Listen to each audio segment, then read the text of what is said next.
Hi everyone. Today's video is in support of World Oral Health Day that is celebrated on 20th of March. Look at the fact sheet here. Oral diseases affect nearly 3.5 billion people globally, and that is a huge number. So the common oral diseases are dental caries, simply called as cavities, which could eventually lead to a condition called as sensitivity because deep cavities expose the nerve endings, making the tooth sensitive to hot or cold food items. Periodontal diseases, these are related to the gums. It could be gingivitis, that is gingival infection, gum infection, bleeding gums, etc. Aphthous ulcers, stress ulcers that develop on the inner sides of the cheek or on the tongue. And one of the most embarrassing health condition or oral disease, that is halitosis or chronic bad breath. Now, although this seems like a small health issue, it really affects the quality of personal as well as social life of the person who has it. So, as you can see, 85% of the times it is due to poor oral hygiene. Now, when we talk of oral hygiene, of course, the health of the teeth is highlighted, but oral hygiene is much more than that. We need to ensure the hygiene of not just the teeth, but also the palate, the cheeks, the gums, and the tongue. So in yoga, there is a practice called as Jihva Dauti, which involves massaging the gums with your fingers to maintain their health. So things like this needs to be done.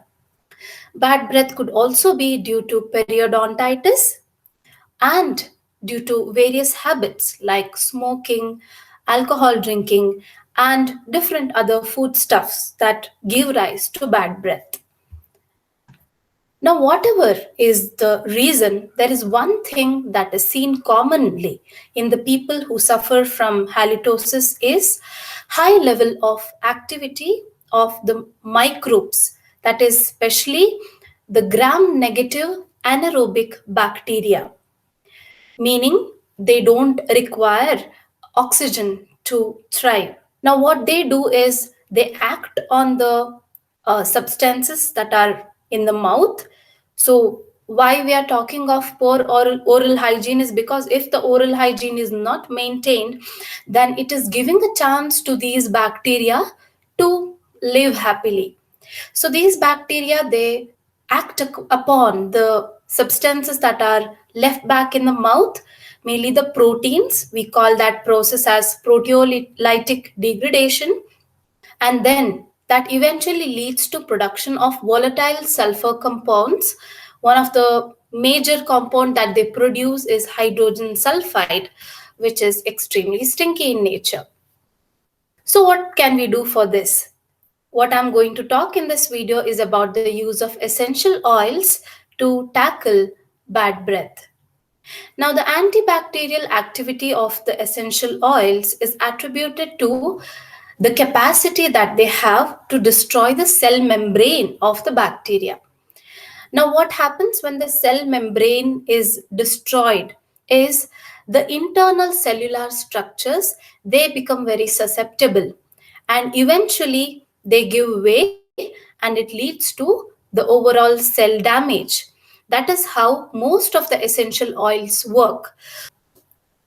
So, one of the main essential oil that is commonly used in this regard is mint oil. Now, what this does is it inhibits the biofilm formation.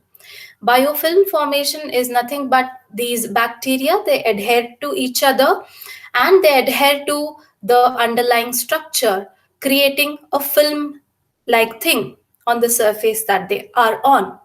So, mint oil has the capacity to inhibit the biofilm formation, meaning it can really very well control the colonization of these harmful bacteria.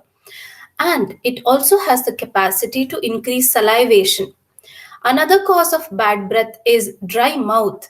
Especially in people who sleep with their mouth open, halitosis is very commonly seen because if they're breathing through their mouth is going to become dry. Also, some people have the habit of keeping their mouth open all the time. Even in them, the halitosis is commonly found. So, mint oil enhances the salivation. So, when the salivation is improved, it helps in flushing out these contents at regular intervals. Another oil is tea tree oil. Very interesting facts about tea tree oil is that the antimicrobial activity of the tea tree oil exceeds the activity of chlorhexidine. Now, if you look at the contents that are found on the back of a regular mouthwash, you will find chlorhexidine. Now, tea tree oil can be more effective than chlorhexidine. So, this is not what I am claiming, but it has been found in the research studies. And another very interesting fact is that time kill experiments have shown that tea tree oil can cause rapid killing of certain specific strains of bacteria in lesser than 30 seconds with as little as 0.5 percentage of tea tree oil. Now that's a very very small quantity, but the effect is extraordinary. So, the other essential oils that can be used, which have been tested, are eucalyptus oil, lemongrass oil, cinnamon, and clove essential oils. All these are very easily and commonly available around us. So, now that we know about the essential oils that can help us fight bad breath, what is that we are really going to do? How are we going to do this practically? The answer is through a procedure called as oil pulling. Different types of oils can be used for oil pulling, but the commonly used oil and one of the most effective oil is sesame oil. Now, why are we using this is because the essential aroma oils cannot be directly used because they are highly concentrated. They are direct extracts of different parts of the plant, so they cannot be directly used. So, we need a carrier oil. We need something in which we can dilute the essential oil. So, we take sesame oil as a carrier oil.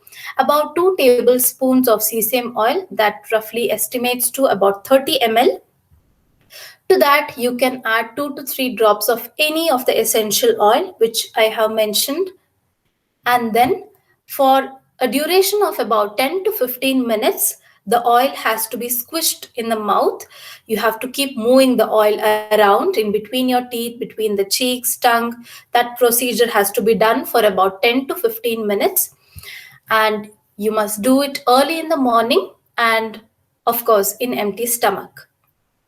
Now, although by seeing the duration, you may feel that this takes quite some long time, I would like to tell you that this is a time-tested method. It is an age-old method which has stood the test of time.